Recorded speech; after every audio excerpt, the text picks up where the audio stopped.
La Voz Universal TV presenta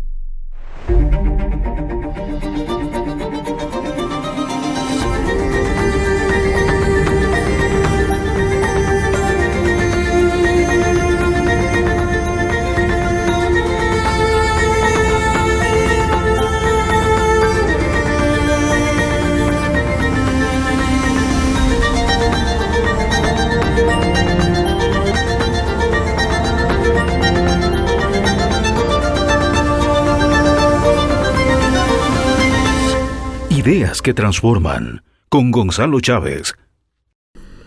Buenos días, está el programa Ideas que Transforman. Hoy tenemos como invitado a Eduardo Baudouin. Con él tocaremos el tema productividad, producción y competitividad. Eduardo es una persona que estudió ingeniería de producción en la UPB, tiene una maestría en negocios internacionales en la Universidad de Florida y otra en política económica y estrategias corporativas en la Universidad de Maastricht, en Holanda.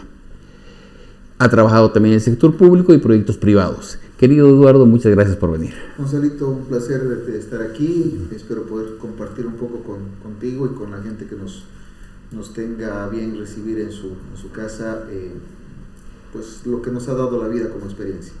Qué bueno. Querido amigo, una pregunta. Comenzaremos con el tema con ¿cómo vos ves el tema del desarrollo de la productividad y competitividad en el mundo? ¿Cómo lo estás viendo desde tu perspectiva? Hay un elemento que todavía debemos ver cómo se va a reconfigurar a partir de los sucesos del año pasado, que se llama pandemia COVID, que no tenemos claro realmente, yo creo que nadie en el mundo a estas alturas, de cómo va a terminar de reconfigurar el esquema. Pero previo a eso había una fuerte tendencia a generar grandes volúmenes de producción en sectores muy específicos. El mejor caso de ellos es China. Y a buscar desarrollo en factores de nuevas propuestas, nuevas tendencias y nuevas tecnologías, que es lo que proponían países que tienen una estructura más desarrollada.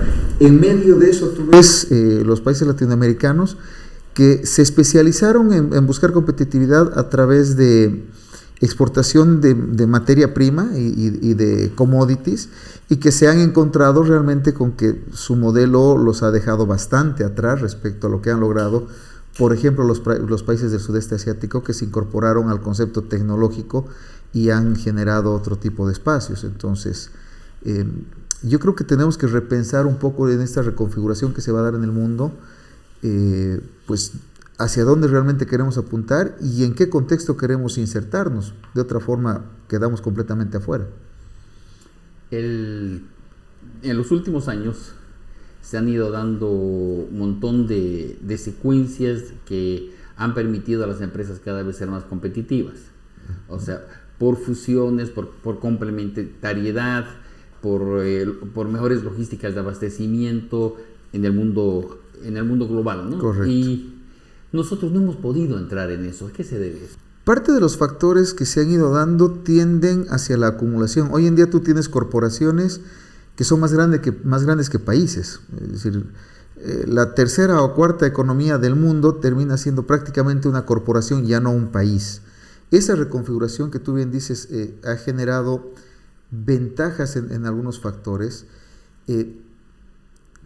Te obliga a mirarte y reconfigurarte de una manera diferente. ¿Por qué Bolivia no lo hace? Yo creo que Bolivia insiste en un modelo en el que se mira a sí mismo con pobreza y con tristeza. El modelo del pedigüeño, el modelo del mendigo, en el que extiendes la mano y pides porque eres pobrecito, en lugar de mirar tus propias capacidades y desarrollar. Y este no es un problema de izquierdas o derechas, este es un problema de cómo nos visualizamos. No sabría decirte cuál es la disciplina que lo debería estudiar, probablemente sociológicamente como país. Entonces, como bolivianos, mientras no seamos conscientes de nuestras capacidades y de cómo usar esas capacidades para resolver algún tipo de necesidad que pueda tener alguien en el mundo, seguimos siendo quien recibe la dádiva de alguien que te quiera regalar algo, y normalmente te regalan algo porque algo están recibiendo a cambio, solo que tú no te das cuenta de qué te están sacando. Y yo creo que ese es el gran problema del boliviano. Cree que recibe una dádiva y no se da cuenta del precio que está pagando por ello. En algunos países, bueno, en casi todos los países, miden el ingreso, el índice de desarrollo humano, como uno de los factores de medición es el ingreso per cápita. Okay. O sea, a mayor nivel de ingreso per cápita por país, te está mostrando el mayor nivel de desarrollo económico y el mayor nivel de bienestar. Okay. Se dan casos significativos de países con niveles de ingresos que el año 52 eran peores que los de Bolivia, han logrado llegar a unos niveles de ingresos espectaculares. Por ejemplo, tienes Malasia, tienes Corea, y sin embargo nosotros hemos estado hundidos. Es más, estamos en términos relativos peores que en esa época. ¿A qué se debe eso? Viendo desde el punto de vista de productividad.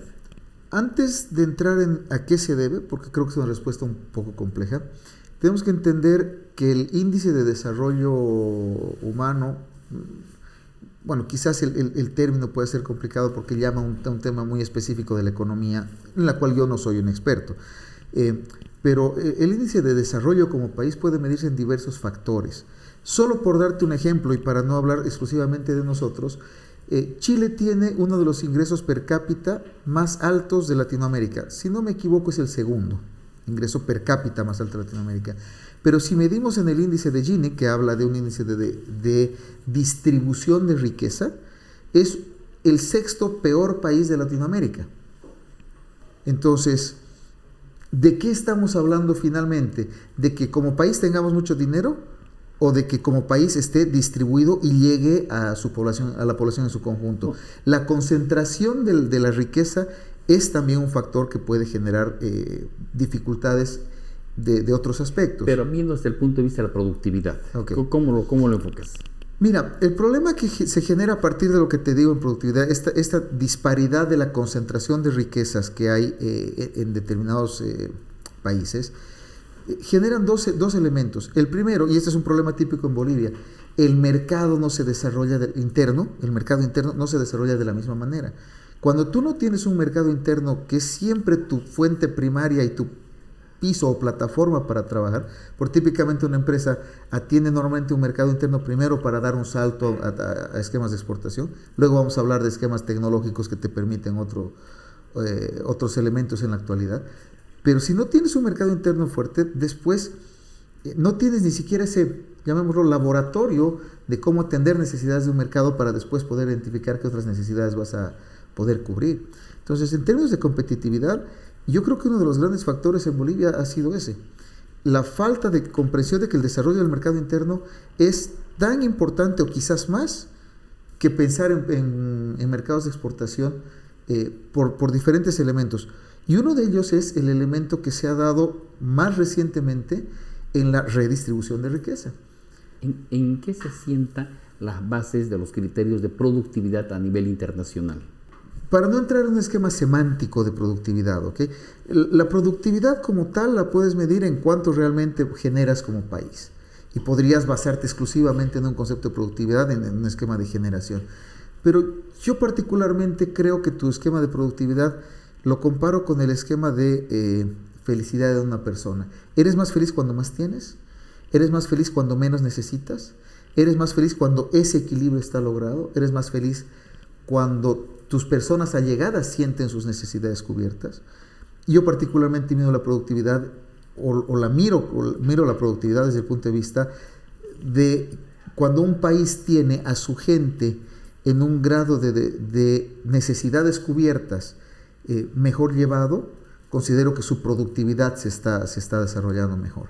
Yo le estaba enfocando esto por darte una idea. Okay. La producción de la caña en Bolivia, estamos produciendo un promedio de 45 toneladas por hectárea. Ya. En el Perú, en el norte del Perú, a través de incentivos de aditivos a la caña, están produciendo 150 toneladas por hectárea. Okay. El rendimiento del obrero en Bolivia, del albañil en Bolivia, es 1/3 del rendimiento del albañil en Alemania. Entonces, Okay. ¿a qué se debe esa relación? Mira, yo creo que debemos partir por un elemento muy específico en el cambio de visión en el mundo. Probablemente hasta los años 60 o 70 el mundo miraba el mercado como el punto final de la cadena. A partir de los años 80 y 90, con mayor fuerza de aceleración, el mundo empezó a mirar el mercado como el punto inicial de la cadena. Es decir, ¿qué necesita el mercado y cómo voy a ir cubriendo esas necesidades? ¿A qué me refiero con esto, estimado Gonzalo? Cuando en Bolivia nosotros pensamos en el concepto de escatimar en el costo, cuando creemos que lo hacemos mejor mientras más barato salga, solamente piensa, por ejemplo, en construir una casa. Si tú crees que poniéndole un material un poquito más barato vas a lograr un mejor resultado, y es un concepto muy común en Bolivia, empiezas a entender el por qué de pronto pierdes la relación de proporción entre gastar un poco más como inversión y tener un resultado de mayor durabilidad, de mayor calidad, de mejor uso, de mayor comodidad. ¿Y eso qué relación tiene con la productividad? Eventualmente tu mentalidad cambia hacia el ahorro, hacia el concepto de mientras menos pongo, más he ganado, y empiezas a perder esa proporción de resultado versus lo que usé. Hay tres términos que se suelen confundir muy fácilmente, y yo creo que en Bolivia ese es uno de los grandes problemas. Tú tienes el término de eficiencia, tienes el término de efectividad, y tienes el término de eficacia. ¿Okay? Vamos a partir por el término de efectividad. El término de efectividad es lograr un resultado.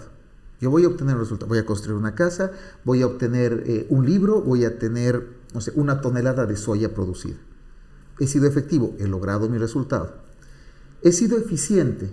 Ok, para producir esa tonelada de soya gasté una cantidad de insumos, una cantidad de semilla, ocupé una cantidad de tierra. Mientras menos recursos utilice para producir esa cantidad, he sido muy eficiente. Y mientras estoy mirando en esa eficiencia, que es donde creo yo se trancó el modelo mental boliviano, llega un momento en que pierdo de vista la proporcionalidad final, y es decir, puedo ser muy eficiente, he gastado muy poco para obtener un resultado. La pregunta es, en la proporción del resultado que consigo y la cantidad de recursos que utilizo, ¿podría haber alcanzado un resultado más productivo, un resultado mayor, con una pequeña inversión adicional? Y ese elemento de haber perdido de vista ese concepto de eficacia, llega el momento en el que me olvidé que con un pequeño esfuerzo adicional puedo lograr más cosas. Y entonces hemos perdido cosas como rescatar la inventiva. El boliviano es una persona que tiene una cantidad de recursos muy interesantes. Tú te vas a algunos sectores y la cantidad de productos que hemos copiado, en Cochabamba, por ejemplo, de pronto te vendían jeans como si fueran chilenos, peruanos o americanos, y estaban hechos en Cochabamba, con una calidad que podían competir en cualquier mercado del mundo, pero no podían decirte que era boliviano porque nadie quería pagar el mismo precio que estaba dispuesto a pagar por el mismo jeans si te decían que era chileno. ¿Cuáles crees tú que han sido los factores de competitividad a nivel global que han incidido en esta nueva tendencia? Yo creo que son 3 elementos claves. El primero en mi concepción es la nueva noción de que el recurso humano, el talento humano, insisto, no quiero jugar con la semántica porque después voy a herir alguna susceptibilidad, te lo voy a decir desde mi perspectiva. El concebir a la persona como el núcleo y el recurso principal que te permite obtener el resultado al que llegas, ya sea por las ideas que genera, ya sea por su capacidad de inventiva y por su participación de alguna manera intelectual o manual en un producto establecido, ha cambiado muchísimo los factores de productividad. Entonces de pronto es que empiezas a entender que la gente es capaz de elevar sus niveles siempre y cuando tenga una motivación adecuada. El segundo factor es el factor tecnológico. Cuando empiezas a entender, y el factor tecnológico no solamente desde el punto de vista del uso de computadoras, de teléfonos celulares o tecnología de punta, sino en el sentido de la innovación y la inventiva. Nuevas maneras de hacer ciertas cosas se han ido cambiando y han ido cambiando paradigmas y formas de entender la vida. ¿Cuáles podrías mencionarme ahí? Por ejemplo, tú empiezas a mirar cómo albañiles chinos se les ha ocurrido que para colocar un piso de cerámica, en lugar de hacerlo bajo el método tradicional en el que ponen una plancha de cemento y ponen las piezas una por una, se han colgado del techo, han echado una planchada como si fueran acróbatas, y de pronto te das cuenta de que con esos métodos empiezan a colocar pisos. En lugar de 3-4 metros por hora, pueden colocar, en lugar de colocar 3-4 metros cuadrados por día, están colocando 3-4 metros cuadrados por hora. Empiezas a darte cuenta de que rompiendo esquemas puedes aproximarte más a lo que logras. Y uno de los parámetros es el que te decía inicialmente: cuando le permites a la gente adecuadamente motivada desarrollar su propia inventiva, te sorprende lo que es capaz de hacer. Yo te decía este tema porque a nivel global han habido 3 factores que han incidido terriblemente en las nuevas tendencias. Uno es los supercargueros, los barcos. Ya. Hasta hace unos 20, 30 años atrás tenían los Panamax de 40.000 toneladas y ahora tenemos barcos de hasta 400.000 toneladas, con una reducción en sus costos de transporte de menos de la mitad, un 40% de lo que te cobra un Panamax. Okay. 2, el tema de la fibra óptica, que ha generado una velocidad de información donde ha acercado el mundo, o sea, ha igualado el mundo. Y 3, el tema del Internet, ¿no? Que hace 20 años prácticamente era una herramienta muy incipiente, y el día de hoy es la herramienta que te permite el acceso a la información global. Entonces, desde ese punto de vista, ¿cómo lo analizas vos?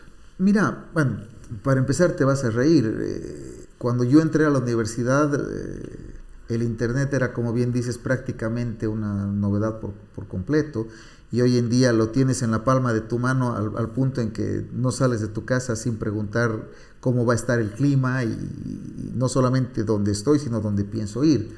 Entonces, efectivamente han cambiado muchas cosas. Cuando tú hablas de términos concretos como los Panamax, han empezado a cambiar factores, por ejemplo, de algunas fábricas que decidieron que les salía más barato terminar sus líneas de montaje en este tipo de supercargueros.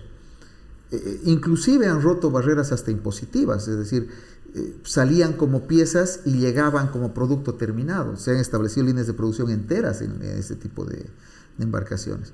Entonces, yo insisto en que es una nueva forma de concebir cómo quieres hacer las cosas.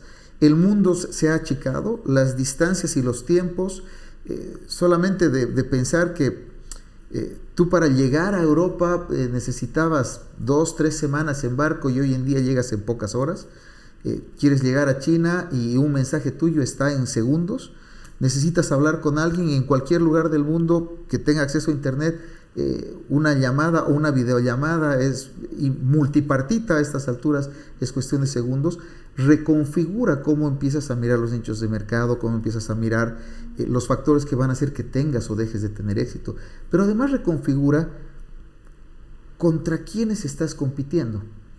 Hoy en día, si tú quieres brindar algún tipo de servicio, por decirte tecnológico, tu competencia no es el señor de al lado. En algún momento en Bolivia, el que sabía arreglar un televisor en determinados lugares era dueño del pueblo. Hoy en día, si no lo sabes hacer tú, te comunicas basta con que veas un tutorial en YouTube, y eventualmente a través de una videollamada con una persona que puede estar en India y que posiblemente es uno de los mejores expertos en el mundo para hacerlo, puede guiarte en cómo hacerlo. Por tanto, tu competencia ya no es local, y en ese momento se reconfiguran pues las capacidades que vas a necesitar desarrollar para realmente estar presente en un mercado como el de hoy día. El término globalizado yo creo que se nos quedó chico, ya es básicamente un mercado casi universal, casi homogéneo. Bueno, ya hemos tocado el tema internacional, estábamos viendo el tema de ¿Qué pasa a nivel internacional? La competitividad, productividad, la competitividad.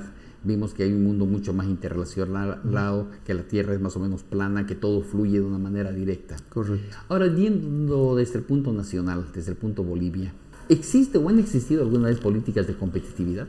Yo creo que en Bolivia tienes dos factores que han influido en que la competitividad como tal no se haya terminado de desarrollar. Más allá que considero que las políticas de competitividad han sido muy incipientes, parciales y lamentablemente, no sé si decir antagónicas, pero hemos avanzado en una dirección, retrocedido, tratado de avanzar en otra, vuelto al principio y en algún momento hasta rotado en círculos. Y los principales factores son los clásicos factores de producción. Tú tienes, los clásicos actores en la producción. Tú tienes el Estado y tienes el privado. ¿Okay? Y en Bolivia la tendencia a la superposición de ambos, un Estado queriendo participar de las competencias del privado y un privado pidiendo que el Estado resuelva las cosas que debería participar el mismo privado, genera grandes problemas. Entonces, yo te diría que no, que lamentablemente una política que desarrolle una real competitividad en Bolivia, lo más parecido que tuvimos a eso, en mi opinión, fue el concepto de capitalización, que era una interacción público-privada para generar factores de competitividad y de desarrollo empresarial. Tristemente, la experiencia nos muestra que las personas involucradas, y ese es el gran problema en cualquier escenario, cuando las personas involucradas priorizan su propia, ¿cómo se llama? Su propio desarrollo o su propio beneficio por encima del beneficio común, pues tenemos resultados tristes como lo que terminó siendo ese elemento. Yo lo que me iba más que todo es qué hemos hecho como país desde que la creación de la República, por decirte, para poder llegar con precios accesibles a mercados. El único caso que hemos sido competitivos, porque hemos creado un mercado, fue la exportación de gas al Brasil. Porque creamos un mercado y le hicimos un contrato por 20 años y teníamos a quién le íbamos a vender, hicimos el camino, digamos, y ahí éramos competitivos porque cualquier otro que llegue era menos competitivo que el nuestro. Fuera de ese caso de competitividad, no veo, no sé, por ahí yo no soy experto en el tema. Mira, hemos logrado ser competitivos en momentos interesantes, pero siempre en factores muy pequeños. Si tú recuerdas, a principios de los 2000 había una fábrica en La Paz que estaba produciendo para una marca internacional, en realidad para 3 marcas internacionales, con un grado de calidad tal que llegó un momento en que el producto hecho en Bolivia de la misma marca tenía un precio superior que el mismo producto hecho en el sudeste asiático. Eran productos premium. Entonces, te vuelves a preguntar, ¿tienes condiciones de generar competitividad? Bajo condiciones adecuadas, sí. El único problema fue que la misma empresa no pudo replicar su propio éxito y se consumió internamente al punto en que hoy día la empresa como tal no existe. Entonces, tenemos formas de generar competitividad, hemos sido capaces de desarrollarlo.